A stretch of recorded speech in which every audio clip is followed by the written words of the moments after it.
A lot of people don't realize that basic common sense things tied to self-reliance are actually illegal in parts of our country. Our wonderful state and federal government, which by the way is so out of touch with actual human beings, for some reason doesn't want us, the prepared citizen, to be able to do things like collect rainwater, own certain protective items, or do things on our own land that they have deemed illegal. Now this stuff, it all makes complete sense if you care about being prepared, but depending on where you live, it can land you with some pretty hefty fines or even some felony charges. In this video, we're going to be covering some of the practices and a little bit of the gear that our wonderful government deems to be illegal. The truth of the matter is, the more that you try and live off of the system, the more that the system is going to push back on you and try and control you somehow. The government has long-standing tradition of overstepping its bounds in a way that most people don't even realize. It seems to me that they purposefully inhibit our ability to invoke our freedoms and live the way that we want to live. Our Constitution clearly states that we have the right to pursue life, liberty, and happiness. Government restrictions, to me, they keep getting in the way of our freedom to be more prepared. Our government, I believe, well, they're stepping in to areas where I personally think that they shouldn't. And they're taking away, our ability to make decisions for ourselves when it comes to survival. The more that government tries to control what we do, the less we're really able to be truly ready for when the shit hits the fan. When you can't act freely to protect yourself and your loved ones, it forces us into a real desperate position of vulnerability. All right, we're about to hop in the truck here. I have a camera operator today, so this is going to be super fun. But just a real quick and a very special hello to the new channel members here on YouTube, Glenn and Michael. What's up, guys? Thank you so much for signing up.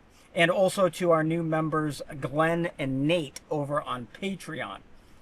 Just so you guys know, I purchased a world map, and we're going to be showing that in every video now.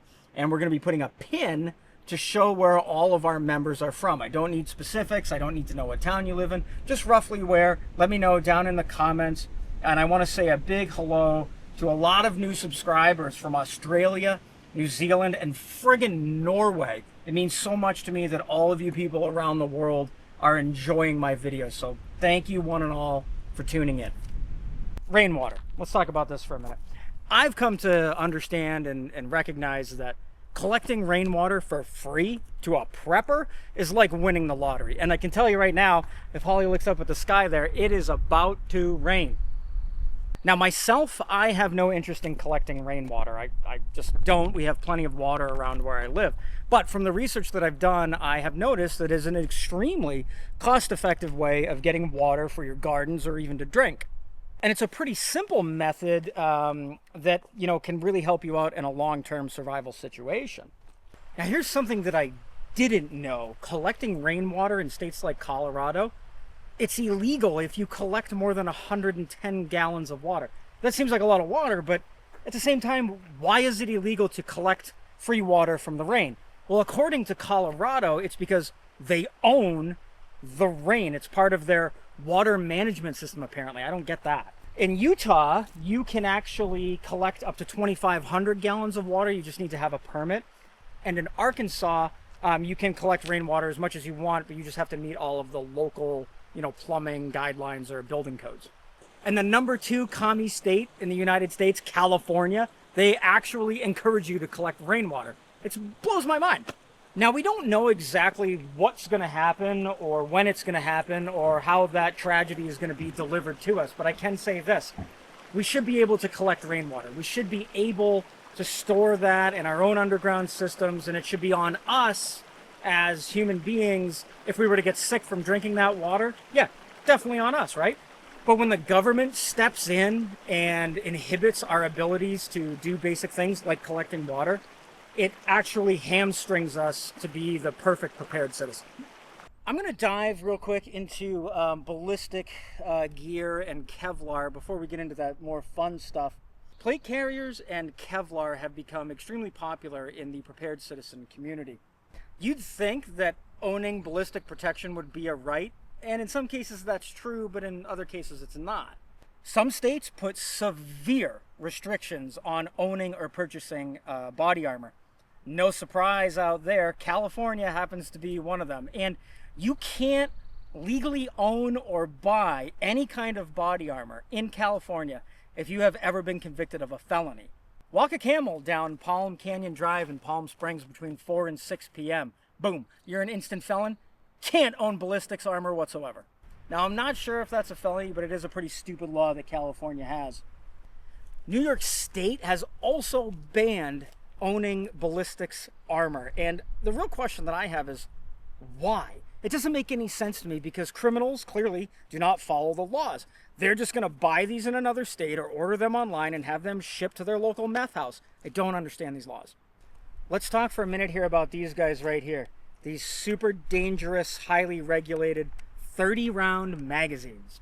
Remember, if you can't kill a deer with more than 10 rounds, you shouldn't be able to own one of these. And yes, I will agree that 30-round magazines are designated for a combat loadout, and you're really only going to be carrying these if you know or perceive that you're going to be in some kind of a gunfight. And that's why we want to own these. It's not for hunting, it's to be able to protect ourselves. Now, obviously, these are illegal in California. No surprise there. They're also illegal in New York State and as well illegal here in the Communist Republic of Massachusetts. We are a little bit better off here in Mass because we can own what's called a pre-ban magazine, or what we call a pre-ban mag. And that's pretty much any magazine that was built before the National Firearms Act in 1994. All you really need to do is, on mine, you'd peel this down and look at, and there'd be a date stamped on there. And if it's pre-1994, you can legally own these in Massachusetts. The problem with that is they're ridiculously expensive. I mean, you're going to pay $60, $70 for one 30-round magazine. Rhode Island has banned these altogether. Can't even possess a pre-ban in the state of Rhode Island. You can't even stack these up on a shelf in your basement in Rhode Island without catching multiple felony counts. Not only are these ridiculous laws and bans on high-capacity magazines just absolutely ridiculous, they go against everything that the Second Amendment is for. We should be able to own these to protect ourselves from a tyrannical government, and it makes perfect sense to me that in these liberal states, they don't want highly skilled, highly trained people like myself owning these. But for some reason, they seem to be perfectly fine with criminals owning them. Yeah, you guys can explain that one to me. Now, I don't even know why I'm going to talk about this, but suppressors. I can't legally own a suppressor in Massachusetts, and I just think that that's stupid. And I'm pretty sure that none of these lawmakers have ever actually fired a weapon with a suppressor attached to it. I truly believe that these lawmakers, that they think that a suppressor actually makes your firearm completely silent. And as far as I'm aware, there have only been 2 cases in the United States where a suppressor was actually used in the commission of a violent crime. One of them would be that Luigi, whatever the frig his name is, down in New York when he shot that healthcare CEO. And then the other gentleman's name, and I use the term gentleman loosely, Dwayne Craddock. He had a suppressor on his weapon when he killed 12 people for absolutely no reason. Now, states like Texas, Wyoming, yeah, you can own a suppressor if you live in those wonderful, beautiful states. For everybody else, you have to do an NFA transfer, which pretty much, again, it's a tax stamp. You have to pay the federal government. You go through a background check, and then they issue you a tax stamp to own a suppressor, an SBR, or something like that. Look up the National Firearms Act. It'll help you kind of figure out what I'm talking about. But even here in Massachusetts, I could technically get a tax stamp to own a suppressor from the federal government. So federally, it would be legal for me to possess. But because of the state laws, I'd be an instant felon just simply having it in my house. Not to mention the fact that suppressors, they're incredibly expensive. I mean, suppressors are insanely expensive. And I just don't get that either, because if I spend $600 or $800 on a can, I just don't see a criminal going into any old store and just spending that kind of money on a can. We should be extremely concerned about all of these anti-Second Amendment laws, because these laws give us the right and the ability to defend ourselves. I mean, I guess the whole point is that laws are written by lawmakers, and most lawmakers just do not have a clue to how we live every single day as good, prepared citizens. So I feel that we should probably just talk about it for just a minute and, building regulations. Local governments require permits for almost any kind of construction, whether you want to build a home, a tiny home, an off-grid cabin, or even just a simple storage shed. You're going to run into zoning laws and building codes that really do make it much harder than it should be. A lot of places require building permits for almost any structure on your property, even for small fences or, those little like she shed type things. And it's not about just filing paperwork. Compliance with these rules can be extremely expensive. They can be horribly time consuming, and they can prevent you from building something that you actually are going to need for survival. Now, I totally understand that building codes are there for a reason, to make sure that places that we live in are safe and structurally sound. And I'm not saying that they're all bad, but in case you guys haven't noticed yet, a lot of these codes are written by insurance companies to protect their profits. And building codes are often influenced by politicians' agendas as well. So while safety is important, these codes can be an extreme overreach, especially when they're getting in the way of someone who just wants to build a basic shelter or, put up a fence to secure their property. As prepared citizens, our goal is to be able to act independently and, of course, prepare for the unexpected. You might have worked very hard to buy your own land and obviously to pay your property taxes. But when it comes to building on that land, the government says, hold up, wait a second, you need our permission to build on your own property. And that just does not make sense to me. The right to build your own stuff on your own property, store your own survival supplies on your own land should be our basic freedom. Yet these regulations, they make it so difficult. And what happens when you need to build quickly to prepare for an emergency or a disaster? But the local government says, no, you can't do that. You have to get our approval first.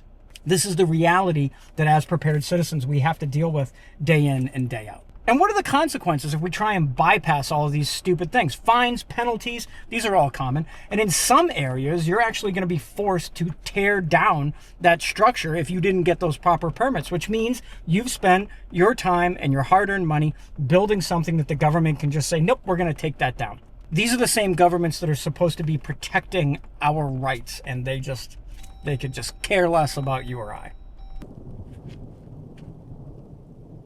Wow. Holly, give me the camera real quick so I can show everybody the storm that's coming through. Look at that. It's dark. At the end of the day, self-reliance is key. The more independent you are, the less vulnerable that you'll be when things go sideways. We've talked about how laws and restrictions are really getting in the way of us being able to become the best prepared citizens that we can be. Have you run into any laws or restrictions where you live that have made it harder for you to become a better prepared citizen?